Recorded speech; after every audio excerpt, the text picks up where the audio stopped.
Hi, everyone. Welcome to the Golden Ratio Podcast. I am Jen, GR Mom, joined as always by GR Dad. Hi. How's it going, GR Dad? Good. It's good to be in this time zone again. I am glad to have you back. I am glad to be back. I mean, I like being where I was, but I'm very glad to be back. Ingo got back yesterday morning.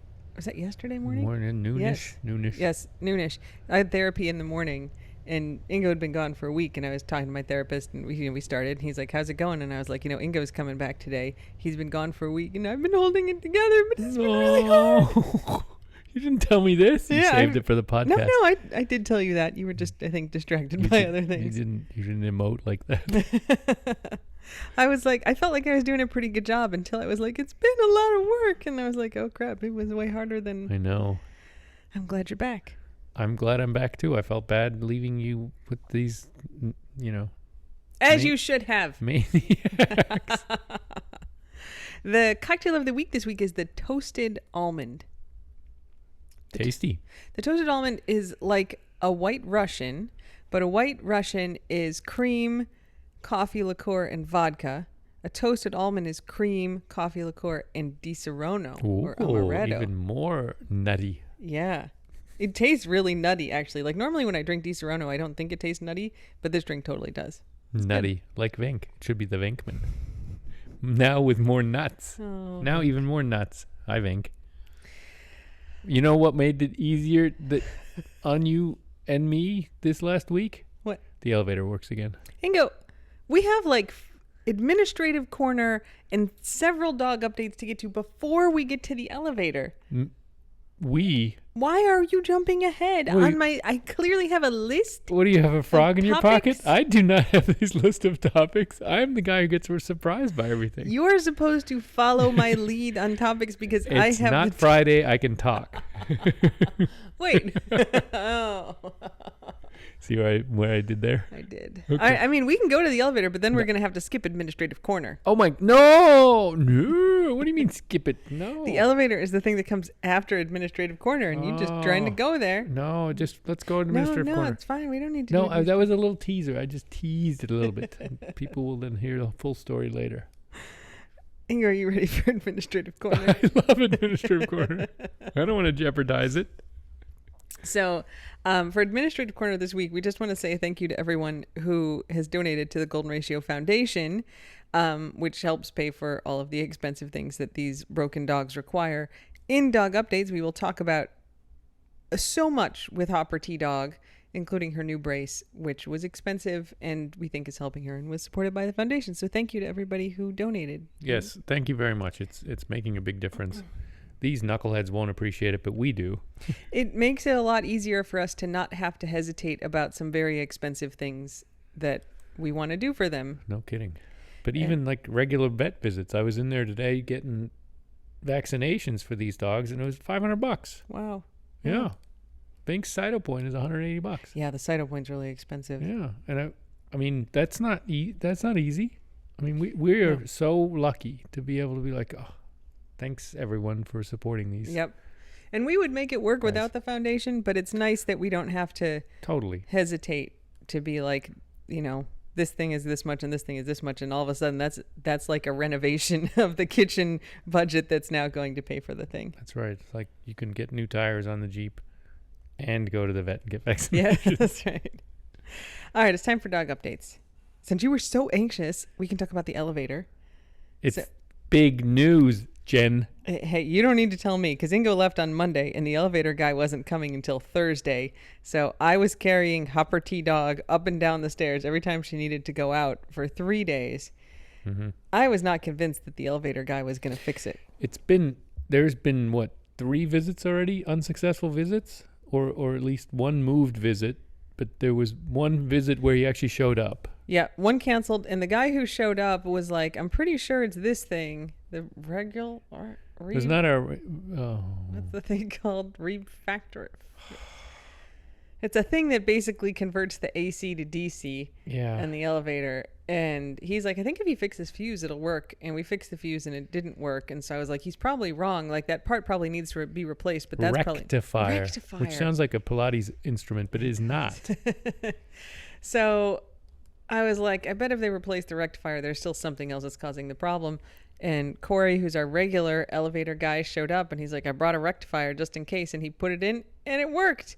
I was like, was I on the phone with you I mean, when he was here? yes. And I was like, I think the elevator's working. This And I is like the sound ran of it. outside. I hear it. I don't remember what that sound And I like is. looked down the shaft and Corey's coming up and I was like, it's working. I made him like high five me. I was very excited. But like the night after I had dreams that it broke again. Like I was really worried, but it's been fine. We are on. I mean, in our dynamics, you're the optimist, and everything's going to work out, and you assume the best, and you're okay with being disappointed. You assume the best. I am the pessimist. I assume the worst, and I'm and not then you okay. get no joy when it actually works out. I get no joy. You're still disappointed, and you get no joy. Correct. But if I assumed the best and were disappointed, it would kill me. So I try to protect myself. You do have a disappointment phobia. But so that's you. Your hopes and dreams have been so crushed with this elevator that you're now assuming almost the worst. Well, I mean, I think of myself as a realist with optimistic tendencies. Yeah, I think, well, that's however you say it. You're more optimistic than I am. I definitely am. Anyway, it is fixed. It continues to work. And so Hopper is now in the Manchego protocol where we put her in the cart, wheel her down, put her out to do her business, put her back in the cart, wheel her up. She does not like it. Yeah, our theory is that she has a limited number of steps of hops of in the day, and she shouldn't waste it like hobbling over to the elevator and getting in. I don't think she could make it to the We'll elevator. give her the good hops when she's outside, either if she wants to go in the water or, do her business and stuff. Yeah. So let's do the big giant Hopper update. We're not done with stuff that happened when Ingo was gone, but we got to talk about Hops. Yeah. So, yeah, the situation with Hops is that she can't walk very much anymore on that leg. She has a really hard time getting up, and if she's trying to not get in the cart, she can make it back to the elevator because she's like, no, look, I'm fine. I can make it back to the elevator. She can like grit through the pain for certain things, right? But none of it is effortless. Like, it really hurts her to do that. Totally. It is at the point where, like, if we didn't have other options of stuff that we were looking at for her, it'd be getting real close to, like, figuring out when it would be time to say goodbye to Hops. It's really hard for her to move around outside and do what she needs to do. Yep. She's in a lot of pain a lot of the time. And, she wears a fentanyl patch now constantly. Like, we just replace it once a week, and you can tell on Sundays that she needs a new one. That's, some pretty heavy duty pain management. And she does seem to be a little sedated, right? Like a little out of it. Like her eyes are a little bit, out of, just not totally loopy, but the edge is off for her, right? Yeah. So, we're not currently having those discussions because we have kind of three paths forward. One is the brace that she got a couple days ago, which was made by Ortho Pets. So it's like custom fitted to her leg. They did a fiberglass cast at the vet of her leg. Mm-hmm. And it basically transfers any weight that would go onto the elbow up to her like upper arm. Shoulder-ish. Ultimately to the shoulder. Yeah. The brace doesn't touch her shoulder. It kind of goes around her upper arm. But yeah, then the shoulder's the only thing that's really moving. So we've had the brace for 2 days. Teen from the herd, who also rescuer of Nacho C. Fry, yep.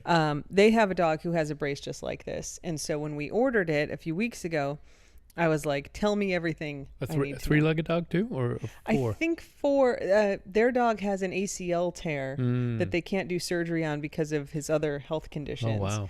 So they can't do surgery at all on the dog for anything. And so it's all on the brace. It's all, yeah.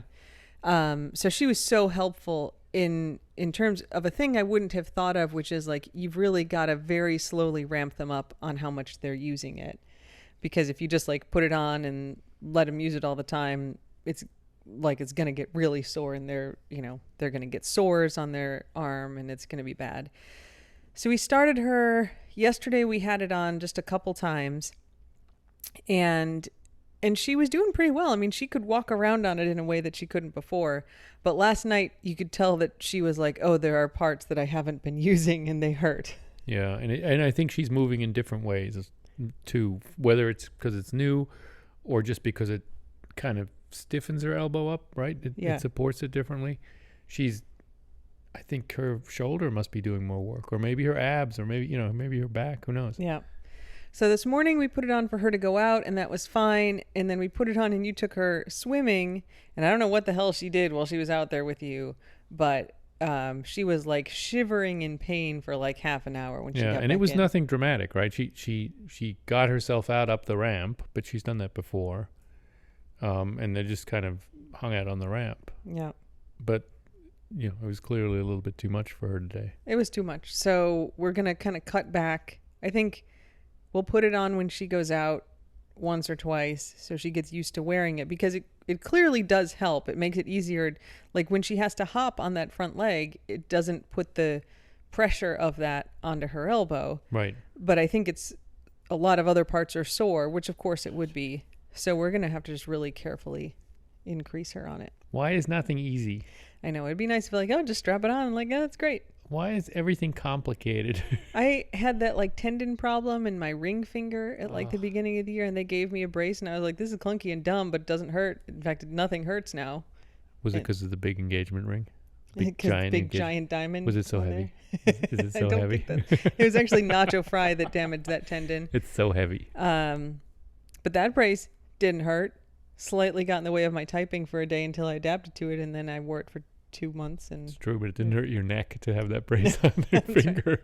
Right. Poor Hops. So that's kind of path one, which is in process. We have also ordered her a front wheel cart, which is custom fit to her, and I had to do a zillion measurements, including putting a t-shirt on her with GR Dads and like measuring her.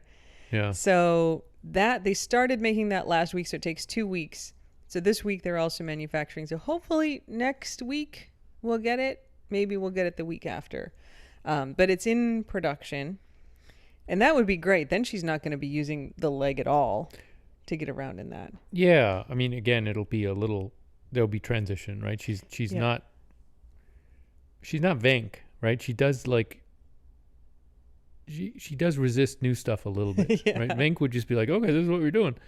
But Hops is just like more dramatic. Yep. So it could be a period of time before she's like comfortable with it. But I think that cart could be a thing where like, she couldn't really use it in the house because there's just no room to use it here. But we can take her outside, and I could see her getting used to it so she can kind of like zoom around and run around. She couldn't swim with it. She might go for walks. I mean, it's like if that thing rolls, right? Her back legs are great. Her back legs are good. She has abs of steel too. I admire her abs. Me too. So that is in process, but the big news is that drum roll. I know. So I mentioned this on the last podcast. A couple friends of the squad were like, hey, do you know there's this surgery total elbow replacement? And I was like, that's interesting. That would fix this problem because it is her elbow that has the arthritis. And so our vet, Dr. Faith, so I found places that did it, which was basically Ohio State University Vet School. You found place. I found a place that did it. That's it. Ohio State. I mean, they may do it other places, but Ohio State is the closest one I could find to us. I'm sorry. I think it's the Ohio State. You know what? You are right. The Ohio State University Vet School. I feel bad that I didn't get that. Ohio State University. It's been a week, and I just now realized it's the Ohio State. So the Ohio State University has a big vet school with a really good orthopedics department, and they do this surgery. So I had called them up, and I was like, I have this dog. I had seen, basically they have a press release that's like Ohio State performs the first total elbow replacement. It's like a 2018 press release on a dog. It's canine, yeah. Yeah. But like that was the first one, and it wasn't that long ago. 5 years is a long time. So That's I'm like, pre-pandemic by 2 years. I know. I mean, it was literally a lifetime ago.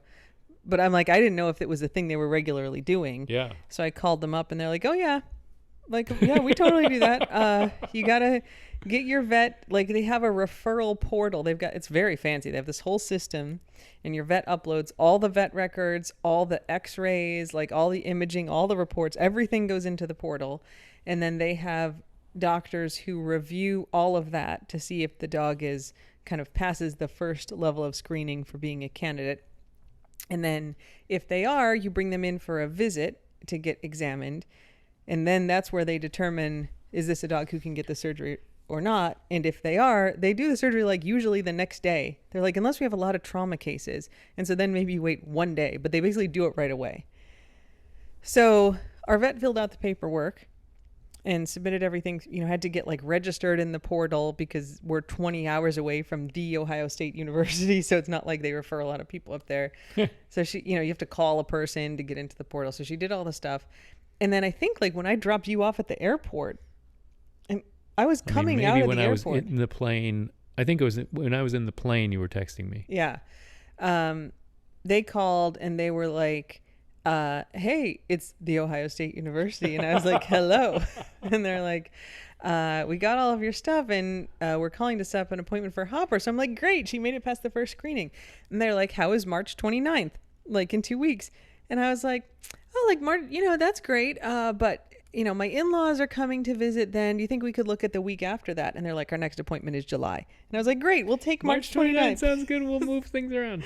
Sounds good. So yeah, I'm texting Ingo and I was like, so this visit that we've been carefully orchestrating for your parents, you're going to have to leave like 2 days into when they were planning to be here. Now they're going to be in the US for a long time besides when they were going to be here. It'd be so easy. It would be so easy for them to be like, Inko, how lovely that you're taking care of your dog. Of course, instead of coming to visit you the second week, since we have nothing else planned. Our 4-week stay. Yeah.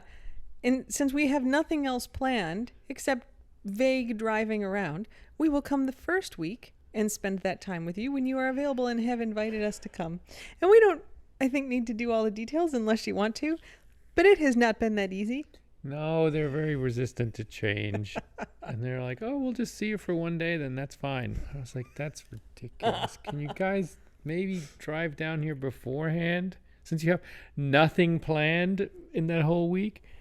Maybe. Okay. Maybe reluctantly. Okay. They were like, you know what we think would be a good idea? Oh, no. You don't want me to do it? You can say it, but this is just classic generational thing. They're like, we think it would be great when you drive to Ohio, Ingo, that your dad can drive with you, and then mom will just stay in Key West. And I was like, fuck no!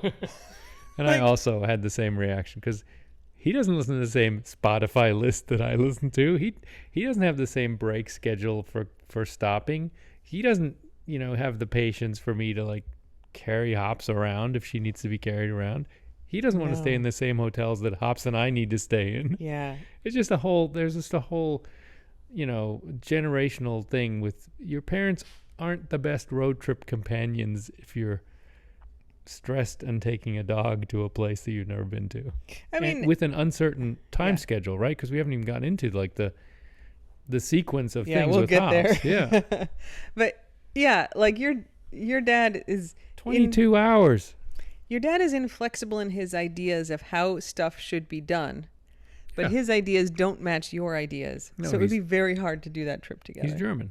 And also, I'm not entertaining your mom, who I think doesn't even like me that much, for like a bunch of days here in Key West. So you guys, I want to share this next part because like I'm really proud of this solution. It solved our problem, and I think it's a really good exercise in kind of dealing with boundaries with people who aren't really able to listen to what you need. Go ahead. Yes, absolutely. But also kind of like we are privileged in that we're allowed to, like, we have the means to be flexible too. For sure. Right? Like, I mean, when this that's came part up, of the solution always. When this came up, I was like, we have to solve this problem, and it's a problem that can be solved with money, and we have money. I mean, the answer sometimes is to throw money at a problem until it goes away.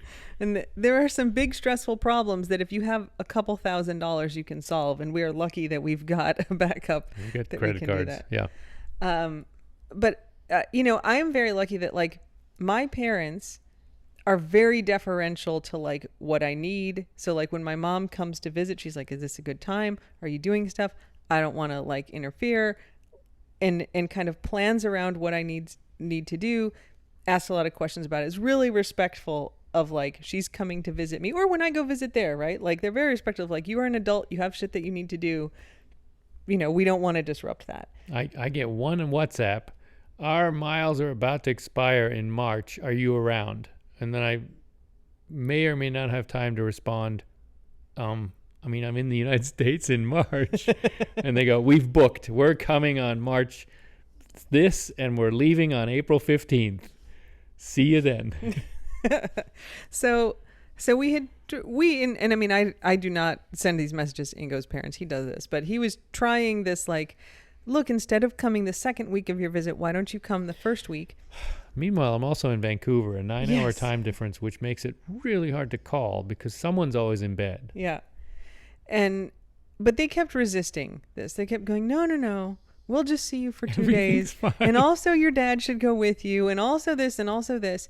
And I was like, this isn't acceptable. Like, it's not okay with us that they're going to come 2 days before you leave and then just kind of figure stuff out. It's not going to work out right.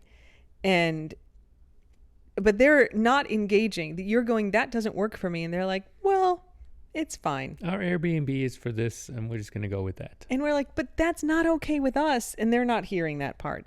And I just want to say again how grateful I am that if I were to say to my mom, you know, that day that you were going to come visit, like I actually have this thing and that's not going to work for me, she'd be like, okay, like when do you want to change it to? Like, yeah, this is the kind of thing that can be no big deal. She would hear you, understand you, and respond. So they weren't doing that. And what I kind of came up with in the middle of the week was I was like, here's what we're going to do. We're going to cancel their Airbnb and we get a partial refund on it. And we're going to rebook their Airbnb for the first week. And then they can choose to come or not, but their Airbnb is going to end on the day that you leave. If they want to get themselves a hotel and like stay extra days, they can do that. Yep. But now they are welcome to come that first week and spend the exact same amount of time with you. There's a perfect plan to make everything work out. You will be available. And if they don't want to do that, like that's on them. Yep. And it solved the problem. I mean, not that they were better, but we're happy with it. But now they're not going, no, we're coming when we were coming. They're like, okay, I guess we're coming that first week because that's when the Airbnb was. And I think it's one of those things where like, if you're trying to set boundaries with people who are not interested in hearing the boundaries that you're setting. So if you're like, this doesn't work for me, and they're like, I don't care, this works for me. And they're kind of walking over you, making it not an option to do the thing that violates your boundary is a perfectly legitimate thing to do. Like, so we're going, it doesn't work for you to come that week. And they're like, well, we're going to come then anyway. And then it's just like, hey, we've moved this. So here's what you can do, or you can choose not to, but we're facilitating this option. We've set the boundaries, really what you're saying. And it worked. And that's all you can do. And they're not doing exactly what you want them to do, but they're not doing the other thing that was bad. And it kind of worked. So and we'll get to see each other more than 2 days. Yeah. So it's too bad that was an additional stressor, but it's all kind of worked out. Like they're still coming and it's going to be fine. Yep. And I get to go to Columbus. So I don't want to keep saying the Ohio State University. I mean, there are Michigan fans too here who are like cringing right now. So, of course, like a question that could come up is like, if Ingo's parents were coming, Jen, why don't you just take hops to the Ohio State University, which was originally the plan, except I looked at my calendar and I have to go to Harvard. Like her appointment, I think, is on a Wednesday. Mm-hmm. And that weekend, starting on Friday, I have to go to Harvard for a class that I'm taking. I will fail the class if I don't go. It is required that I am in Cambridge attending class for every hour of that weekend. I actually was supposed to do one of these in the fall and I missed it because I had food poisoning. If I don't do this one this fall, like it's going to push my whole program literally a year back. I can't believe you keep saying Harvard. It's so uncool. You got to say like a school. I'm going to school in Cambridge, or I'm enrolled in the Massachusetts Institute by the Charles that is not MIT or BU. I mean, you have to be more cool, man. Be cool. Be cool. I'm going to Harvard for class. Ah! How can you say that? Just like that, unprompted. You have to wait for people to ask. Oh. Ingo, so I have to be in Cambridge for a class for my master's really? degree. Where are you going? Harvard. There? Oh, yeah. I've heard of it. So like I could take Hops for the appointment, but I could not stay with her for here's the we haven't even talked about the appointment surgery. I mean, it's like a whole process, right? She has to get evaluated on the 29th. I said this part. But she may or may not. I mean, she may be surgerized on the 30th. Mm-hmm. But it could, that's like, if everything works, she might be on the 31st. Or it might be. I said that part. Were you not listening? 32nd. You don't know. I didn't hear you say 32nd at all. I mean, you're right. I didn't say 32nd. I told you. I was listening. You didn't say it. So, yes. So when if she's a candidate for the surgery and they do it, then she'll stay overnight the day of the surgery, and then we will be able to take her home the next day. But home. Where? Take her where and do what? So what we have kind of figured out. All right.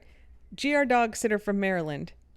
We're flying her down to the Keys to stay with the dogs for like 5 days. We shouldn't even disclose these details. It's like, it's such a boondoggle. Our dog sitter, it's crazy, and I need to tell a story. All right, we have like a perfectly nice dog sitter here. I don't trust that she necessarily could handle all of this for 5 days. She does a lot of other stuff. I'm not sure she can just be like, yeah, I'll just stay at your house for 5 days. And not incidentally, and importantly for this crowd, she doesn't do the socials. I mean, for sure. So Ingo's going to leave on like the Monday, whatever, the 27th. The 27th. I will be here until Thursday when I start making my way up to Cambridge. There's no way any of us will be home until Monday for various reasons. So she's coming down the day that I'm leaving. We're going to do like the hot Jeep swap at the airport. She's going to come stay here. The key's like on the tire. I got a little lockbox to put on the Jeep to put the key into. I mean, it's going to be wild. But what we've decided is if Hopper gets the surgery, so say she has her appointment on Wednesday, she gets the surgery on Thursday, she gets released on Friday, or maybe it's a day later, she gets surgery on Friday, gets released Saturday. Ingo will drive her the 6 hours from the Ohio State University to our house in Maryland. Only the 6 hours. I mean, that's an easy one. Yeah. And he will stay with her in Maryland until Sunday, when then I will fly from Boston to DC, which is very easy. There's like once an hour there's a flight from Boston to DC. There used to be a shuttle. Yeah. So I will take that flight, and then I will stay in our house in Maryland with Hops for a week, because I have to be in Maryland the weekend after all of this. So it's like I was going to fly home and like be home for 3 days and then go back to Maryland. Instead, Inga will bring Hops to Maryland. I will stay there. It's good because no dogs are going to stomp on her. She's going to be able to recover. It's also one floor. I mean, there's steps to the bedroom, but we can bar those. Yeah. Yeah. So, and then when I get to Maryland, Ingo will fly back to Florida. When GR Dog Sitter flies back to Maryland, they will do a hot swap at the airport on the Monday. I will stay for a week with Hops in Maryland, and then we have yet to decide if I will drive Hopper back or if Ingo and I do a swap and Ingo drives Hopper back the following weekend. But that's the freaking plan, you guys. Holy cow. I mean, it's like a heist movie where you need a model of the thing and you need to move around cars and planes and cutting dogs and be like, and then at 2210 the lights go out and then you start drilling and then the alarm's only going to be off for 30 seconds now. Yeah, it does feel like that. Yeah. I'm pretty proud of these logistics. It's all going to work out fine. It's amazing. I really do need the model, but you could just do it all in your head. I have bought GR Dog Sitter's plane tickets. They're booked already. Oh wow. Yep. That's great. Yep. We coordinated. That's all booked. So that's happening. So if Hopper doesn't get the surgery, I guess you can drive her to Maryland and you and I can like hang out for a couple days. And I still have to be in Boston, but I also am an optimist on this. I think she's going to get the surgery. If she gets this surgery, basically they have a fake Titanic. Titanium, not Titanic. It's not made out of the Titanic. So they basically remove the elbow joint and they have, a piece that goes on the humerus, the upper arm, and then a piece that goes in where the joint capsule is on the lower arm. And that just all gets replaced. So they take out that whole arthritic part and will put in this new artificial joint. Now, Vink has a total hip replacement, so this is total elbow. Vink has total hip. What is it with these freaking dogs from these freaking mom? I know. Your mom was a dud, Vink.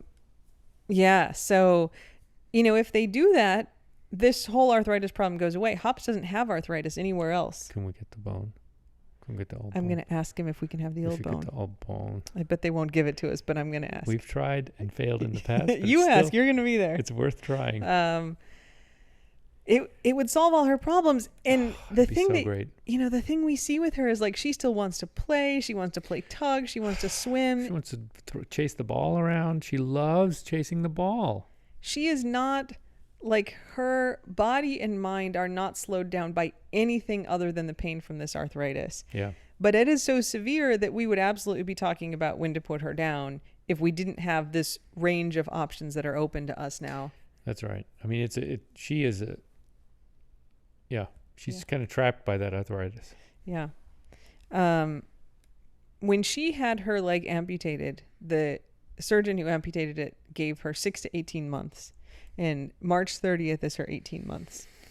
So if we get this surgery, we get to like press a reset on that. Because every time we take her to the vet, they basically x-ray her lungs because this surgery or the cancer that she had metastasizes to lung cancer. So they've checked her lungs a zillion times. She doesn't have any problems there. Like, they got it all. She's fine. Yeah. Then we checked her hips, hips are great. When we got her as a puppy, we thought her hips would go bad as a golden retriever, but they've been remarkably good. They're good. Yeah, they do knock on wood. If you have a dog, they can do a thing called a pin hip when they're young. They have to be a certain age. I don't know if they have to be a year or 6 months, but they do it and it kind of measures, I don't know, the movement in the joint and kind of gives you a hint of if they will go on to develop hip dysplasia or like what their risk is. And she scored like in the 20th percentile. Like, her hips were really crappy. Really bad. Yeah. Really bad. Which didn't mean that she was having a problem then, but that she was likely to get one.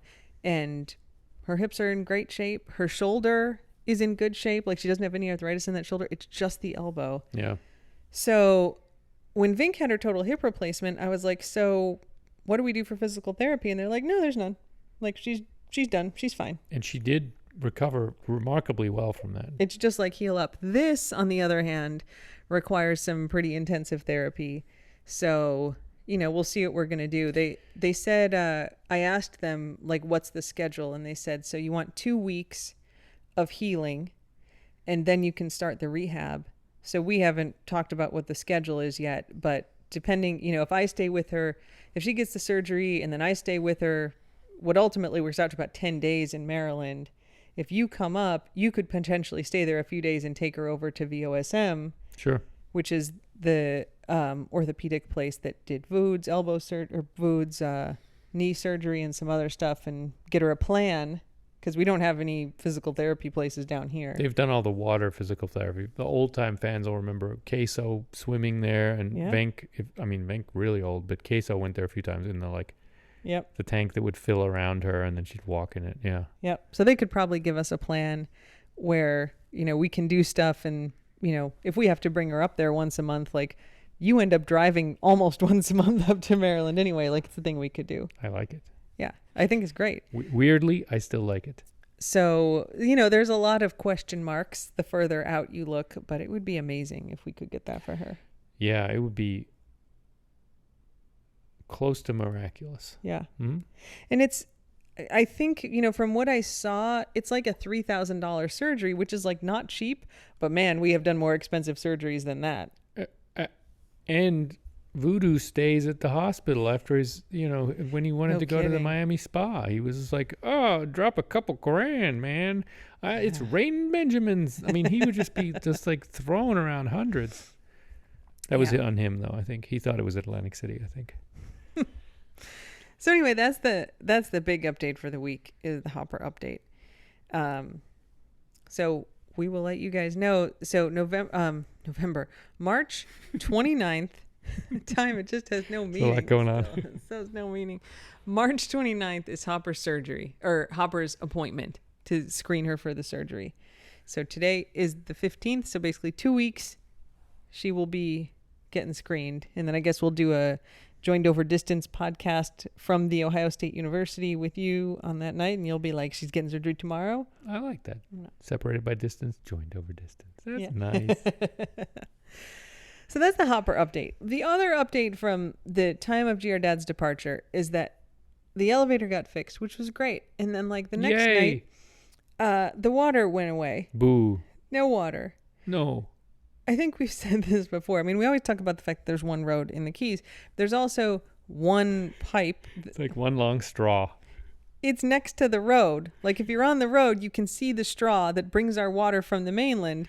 Yeah. That's where our water comes from. There's no, there, like you can't have a well in it the like Keys. hangs under the bridges, and you can see it there, and it probably goes underground some of the ways, but a lot of times it's overground. It's just, you can look, there's the pipe. Yeah. That's the water from Florida, from Yep. Homestead that comes down. Comes all the way down here. Yeah. So if something happens to the pipe, then nobody gets any water from the place the thing that goes wrong happens. Yep. And on like Friday at mile marker 83, so we're at mile marker 17, 83 is up towards the mainland. It stops at like 110, and then you're on the causeway. Then you're leaving the Keys. So mile marker 84, I think the water main burst. They're replacing it up there. They're working on, because it's old. Of course, it also meant they closed the road, but that's Because the they had to second issue. dig the road up. They had to dig a hole But in the not- road to get the pipe Which out. road? The road. The only road. The road. So the water was out for a while on Friday, and A while, like 12 hours, right? It ended up. this is the first time. This is the first time. So there was like a trickle pretty much the whole time. A very slow, tiny, drippity drip trickle, but the water never stopped coming. So I couldn't take a shower. Very mysterious. Yeah. I couldn't take a shower, but we could like fill the dog bowls and whatever. Did it get salty? No, it was fine. It was fine. Okay, good. And then the next day the water was like, okay, the pressure was like not the best. Usually we have good water pressure, but it was not great. And then the next day it was not great. And then it was like getting way not great. And I was like, I think I was doing a live stream. I did 2 live streams over the weekend. And so I was like, okay, like we're going to fill the big dog bowl. And I was like, all right, see this trickle of water coming out? Like, here it goes.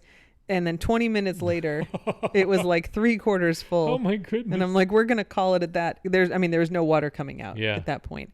So I got like the last little bits of water to give them drinks overnight. Oh, that's very significant. You sacrificed yourself for the dog. And then the water was gone. So this was Saturday night, I guess. And I'm looking at the Florida Keys Aqueduct Authority Twitter, and they're like, hey, there's another water main break up here at mile marker 84. And I'm like, okay. And they're like, we're checking it out. Who did it?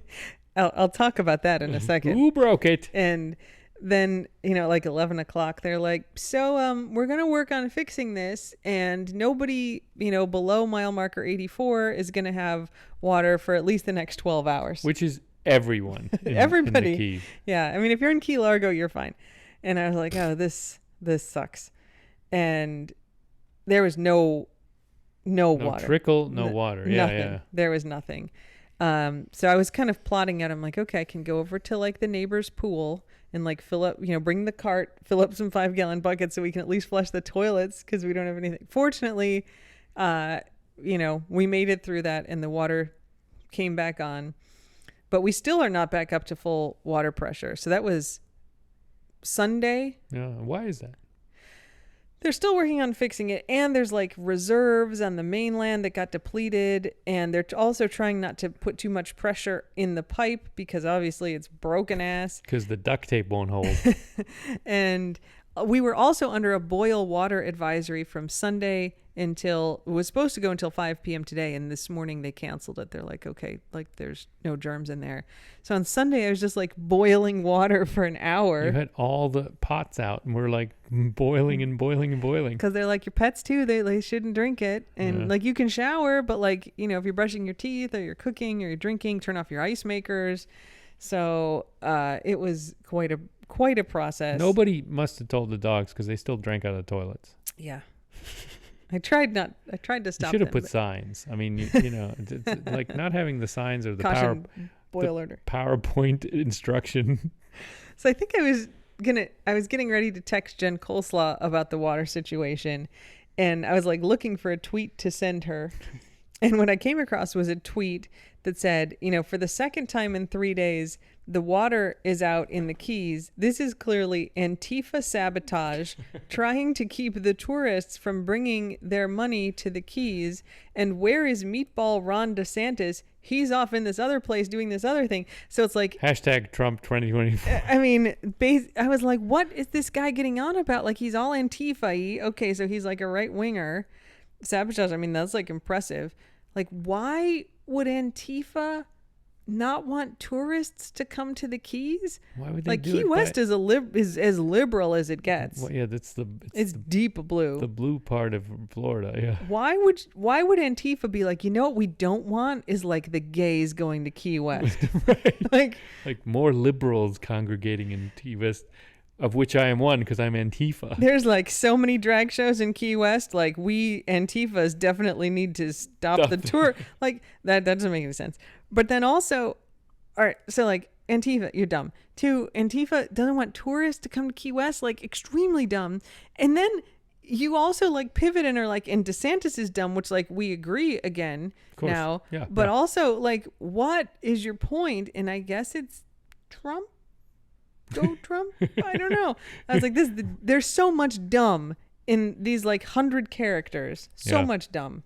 And it didn't bring the water back either. So, get stuffed, dude. You know what the problem is that our infrastructure is aging and it needs to be replaced, which is what they're doing. That's literally, they're like working on it right now. Thanks to Biden's money. Oh my God. Let me find that solution. The federal government is giving us money because Meatball Ron DeSantis is not. So that is the water situation. As of today, we do not need to boil our water, which is extremely great. Pressure's still low, so the shower's a little less joyful, but otherwise, we feel pretty lucky. Yep. The only other news I have to report from last week, I mean, everybody was really good, but when I was doing the live stream, I did like an all-day live stream. Like I started at 11 a.m. and I went to 11 p.m. Actual sleeping dogs all day. Yeah, you get that action if you're a Patreon supporter. So quote unquote action. There was not much. You did get to see like live meal time. Oh. I did go outside, and when I was outside, I had all the dogs out like after dinner, and Vink snuck over to the neighbor's yard. So I was like, "Where's Vink?" And I looked through the fence. There's Vink on the other side of the fence. I don't even think she sneaks. She just walks over there. Goes. She doesn't consider it a barrier, and in her mind, there are no barriers in her mind. I was like, "Get back!" She's unbounded.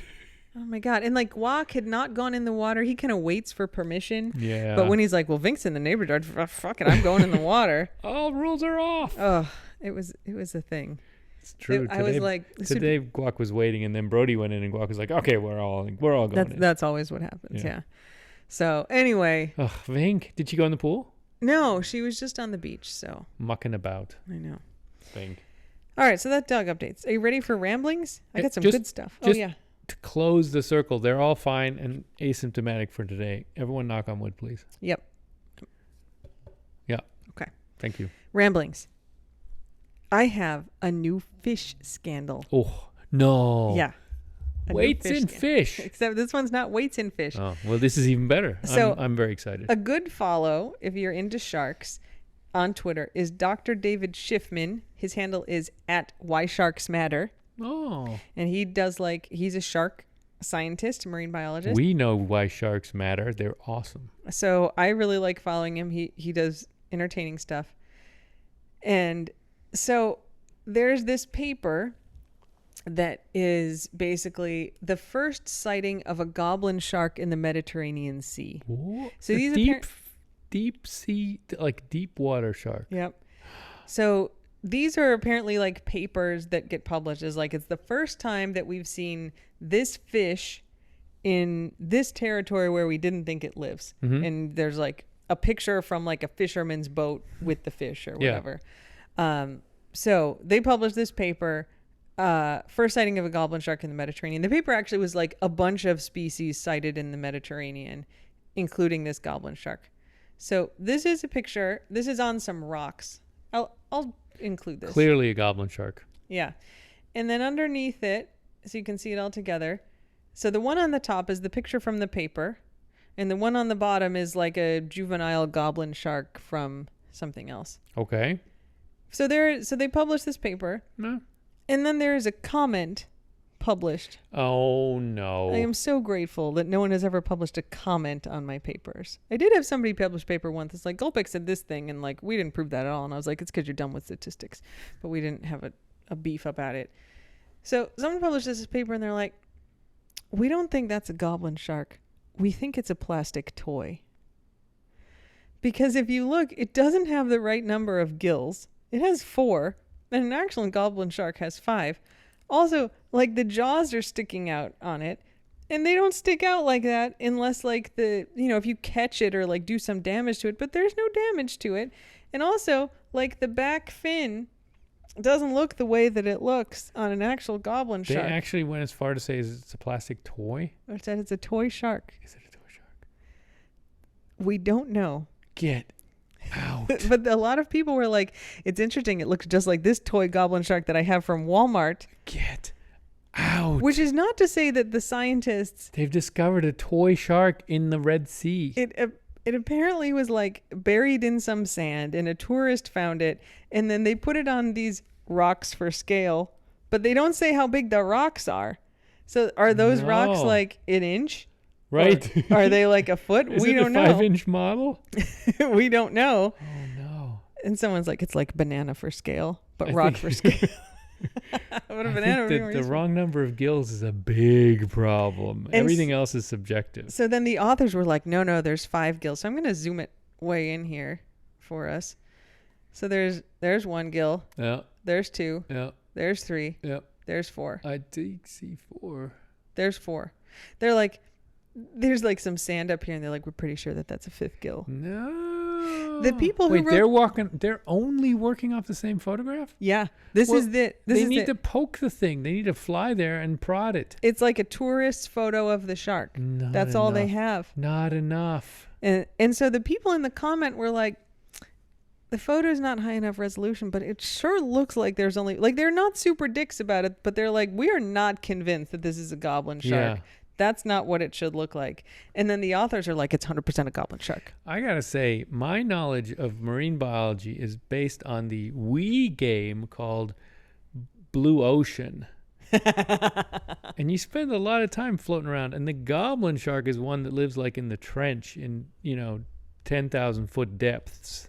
They're also giant, and this is not giant. No, but they're also like because they show up in the darkness of the deeps, the abyss. Yeah. They're scary. They don't float around on the sea on the Well, shore. I mean, this one was washed up, so they don't know what happened. It wouldn't wash up though. Something would eat it on its way up. Well, Ingo, this is the debate.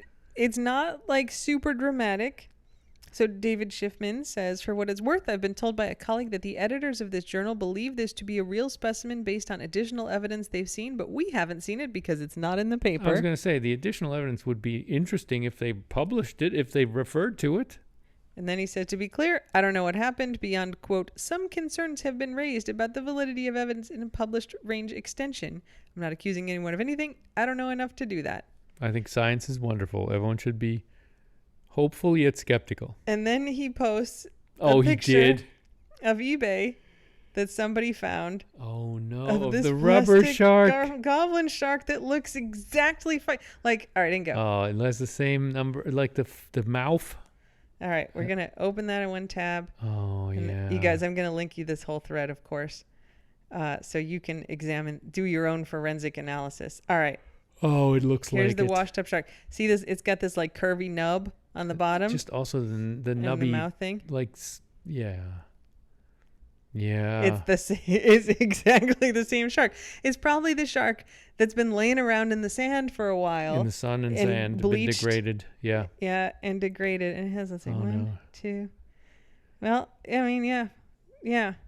So Oh, it could be. it's exactly the same shark. It looks a it's lot got more the like the little rubber nubby- toy than the nubby fins. than the live shark. Yeah, that's not good. That's the same That's not shark. good. It's exactly the same. Oh, what a like emotional roller coaster for shark scientists. We found a goblin shark in the Red Sea. Oh, it's plastic. So We found a T-Rex in South Dakota. Oh, it's plastic. Dang it. So there you go. There's the shark.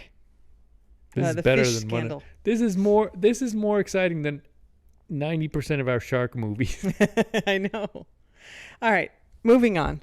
You sent me this. Let me just poster. complete the story. We Yeah. still have buckets of water all over the place Thank you. Yes. because we may or may not have another water failure because that main seems porous, you really fragile. did loop all the way back there. I'm looping all the way back. We can go back to the shark. There's all sorts of other loops, but we still are wondering if there will be a third outage because all things come in threes. Is there anything else you'd like to wrap up from the previous segment before? No, it'll come to me later once we're further away from it. Could you save them all for Ingo Corner? No. Okay. What am I going to write them down? Nah. I mean, I could just edit that out and put it in Ingo Corner. Sure. All right. Yeah, whatever. All Do right. whatever you want. I know you're never going to edit these. I know, I'm not that ambitious. All right. You sent me this poster. I found it. It was in the post office of Summerland Key. Like where you have the FBI's 10 most wanted. This was next to it. It says, missing from Avenue D and Sands, Big Pine Key, Oliver, 6-month rooster, very friendly and pettable, taken Friday, February 18th. And it has a picture of a chicken. A big rooster. A good picture of a good-looking rooster. Clearly in somebody's house. Yeah, Oliver. Oliver, $500 cash reward. He was taken. Somebody stole their chicken. He didn't wander away because then he'd come back. He was stolen, and there's a $500 reward. These guys love Oliver. Pettable chicken. Yeah, I haven't pet any chickens. I know. I'll keep an eye out. Although he looks like every other chick. I That's mean, the problem. like I've probably seen him at like Blue Heaven. I've probably seen him on the street. He looks like every chicken. I may have seen him at the Burger King today. Right? He looks like every other rooster. Yeah. Sorry, Oliver. You need something more. You need a like piercing or something. It's hard to distinguish you. I hope they get him back. If he had a hat on or something, maybe it would help. But he's got a comb. No, looks like a normal chicken. But anyway, it's a classic Key West kind of thing. Someone took my chicken. I want my chicken back. I want my chicken back. He's pettable. Friendly and pettable. Oh. All right.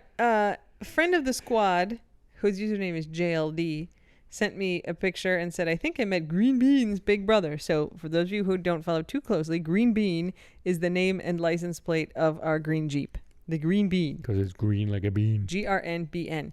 And so The actual color is Mojito! Exclamation mark. Mojito. So JLD says, I think I met Green Bean's big brother. And this is a Dodge Ram. 4x4 truck. That's also bright green. Slightly brighter green than the Mojito. It's limey looking, yeah. Yeah, kind of fluorescent-y lime. Yep. And its license plate is Big Dill.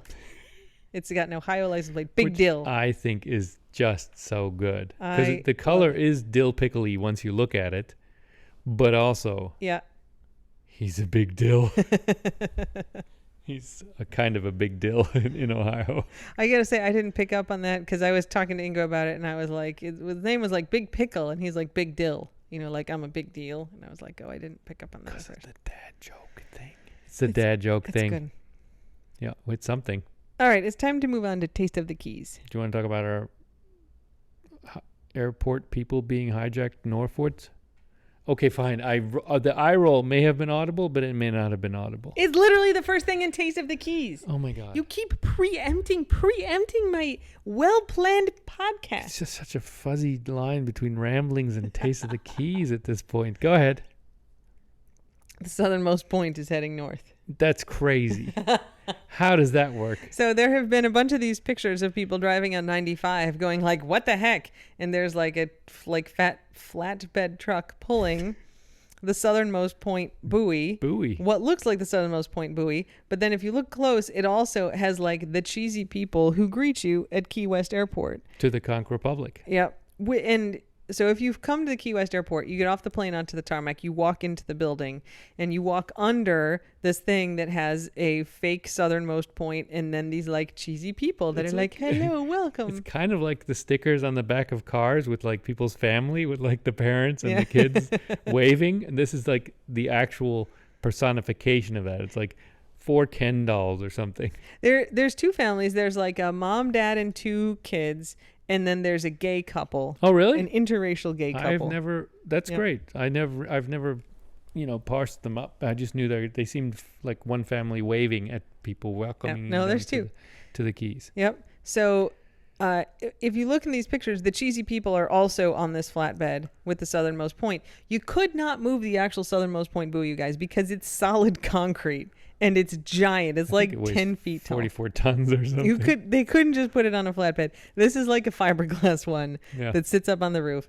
They're renovating the Key West airport. Like, we're getting a new, not an additional terminal. They're building a new terminal to replace the current one. Like real gates with like jetways and stuff. Yeah, it's like you can't walk on the tarmac anymore. Ingo's really sad about this. I'm sad about that. I think the airport will be better. It's really crowded right now, and they haven't had a tower since Irma. Yeah, I don't want to say working, but not even having windows since Irma, which is 2017, right? Yeah. So it's time they redid the airport. Yeah.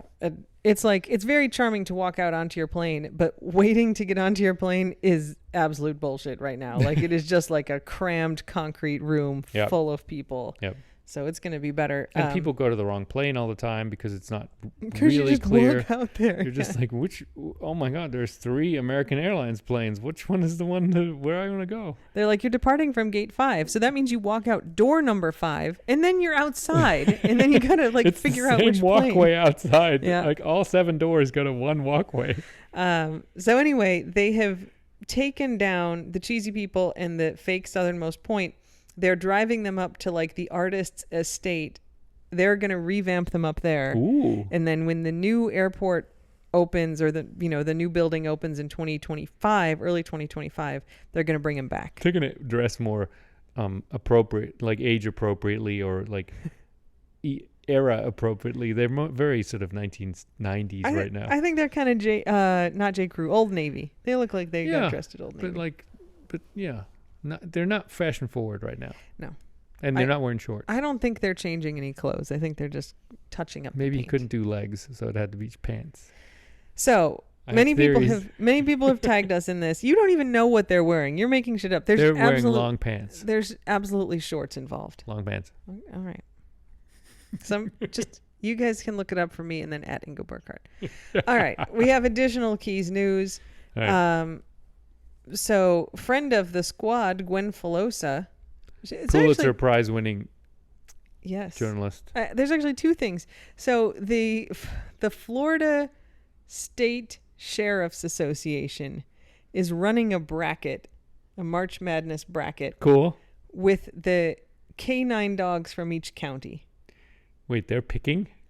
You get to pick. And so in round 1...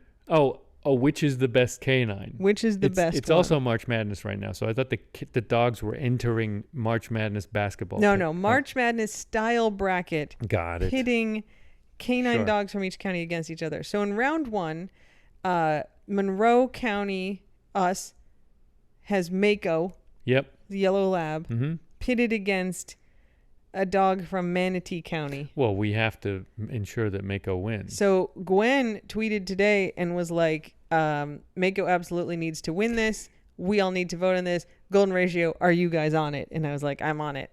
And so I tweeted today, somehow Mako, this very good dog from the Keys, who clearly believes in Shut the Fuck Up Friday, is losing to Kane from up on the mainland, who seems like he wants you to be taken to jail. This cannot stand. Dig out your old Facebook password and send Sweet Mako a vote. So the way that you vote on this is that they have a picture of Kane, who actually looks like a very nice boy.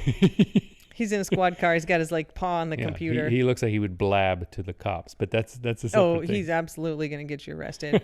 And then like Mako's like behind a little window, just like looking real friendly.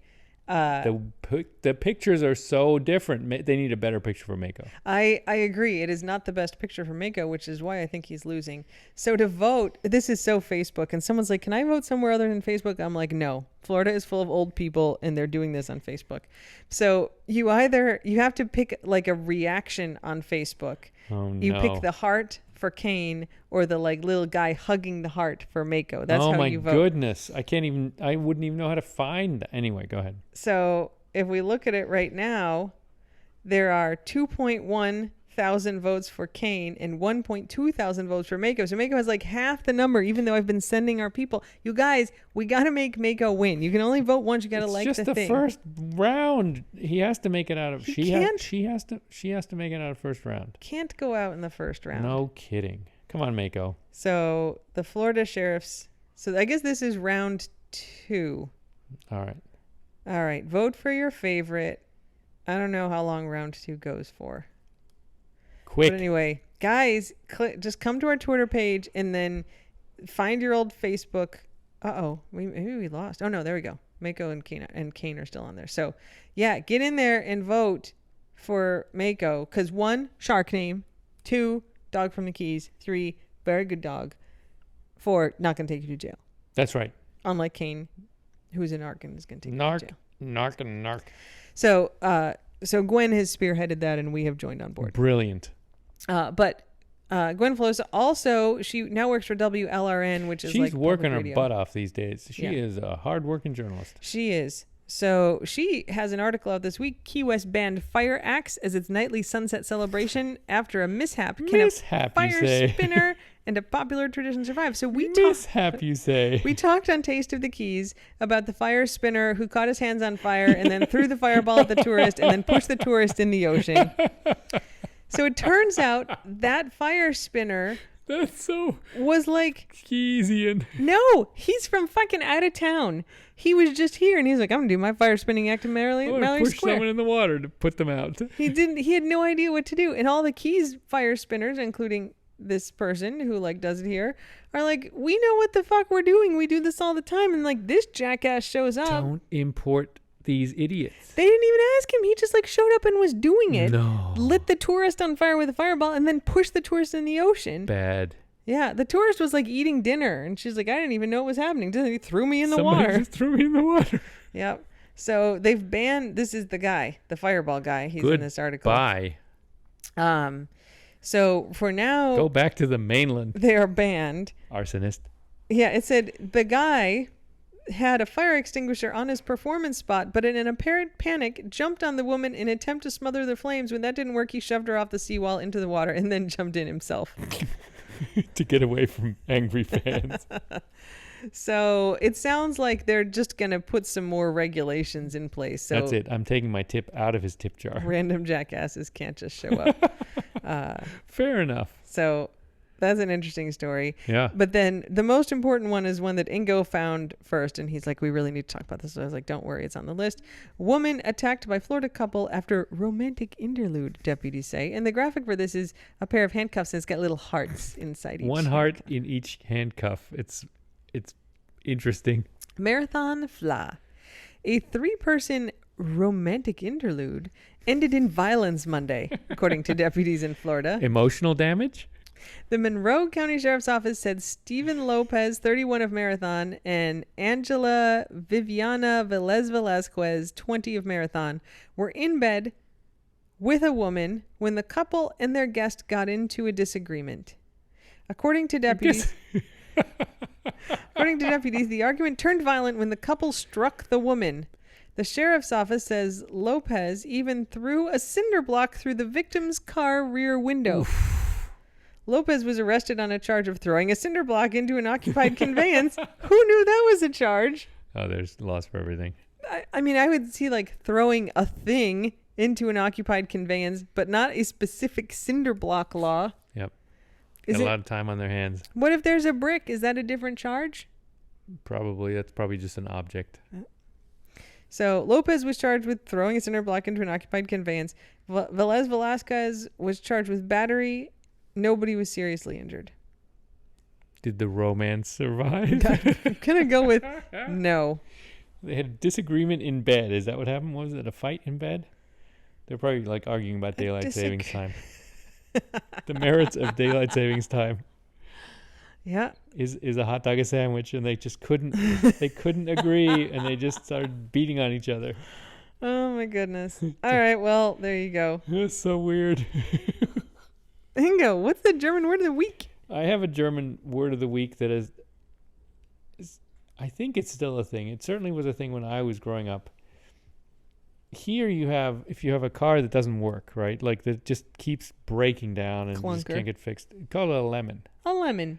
A lemon. In Germany, maybe you still call it ein Montagsauto. A Monday car. Yeah.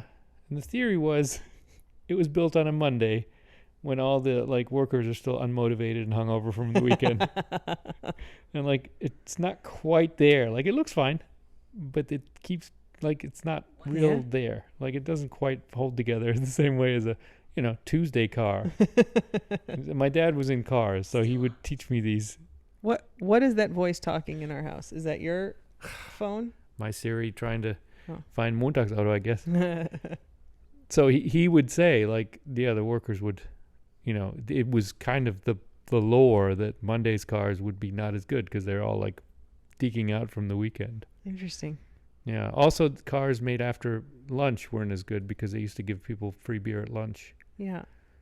And that's because the unions said we have to have beer at lunch. So, like, we're pro-union in this house. Workers used to get hammered. Yeah, even the German unions have said alcohol in the workplace might not be the best strategy. Even beer. So yeah, Montagsauto. It's funny how you like this is a line that you often say is like even beer or like just a beer. I'm like, did you have anything to drink today? And you're like, just a beer. Like, what does that mean? Like, why is like a beer not count? Because it's beer. It's a basic, fundamental food item. It does have alcohol in it, though. Like the same amount of alcohol as my cocktail is in your beer. No, but it's food, not alcohol. It's not a drink. It's just beer. It's still... Nah, it's like bread with alcohol in it. Okay. It's time for Ingo Corner. We're kind of going there anyway. Didn't I go there already? Kind of. Oh, I do. Somebody, a friend of the squad from... Where's she from? I have no idea what you're going to say. Anyway, just sent us a card noting that she was going to send you a DM, but decided to send us a card instead because she knows I enjoy going to the post office box and finding physical mail. That's true. And she nailed it. I love getting physical mail. I'm very lazy and I don't send letters anymore, but getting the printed copy or whatever the kids are saying these days, actual cards and letters, is still really fun. You usually save the mail for me to open, and so I opened that card and I read it and I was like, hey Ingo, listen to this, and he's like, oh, it's right, I'm very happy. Oh, they're from New Hampshire. That's right. The card was from New Hampshire, but she said I considered just doing this electronically, but I know Ingo enjoys going to the post office and getting these things, so. And apparently checking out where things come from. It worked. I remember geographic things. That's great. Good for you, man. New Hampshire. Bless your heart. Yeah. That's it. Keep sending me stuff. It'll make me happy. All right. Well, thanks everyone for listening. And until next time, Slava Ukraini, and don't put anyone unless they ask you to. That's right. Bye. Bye.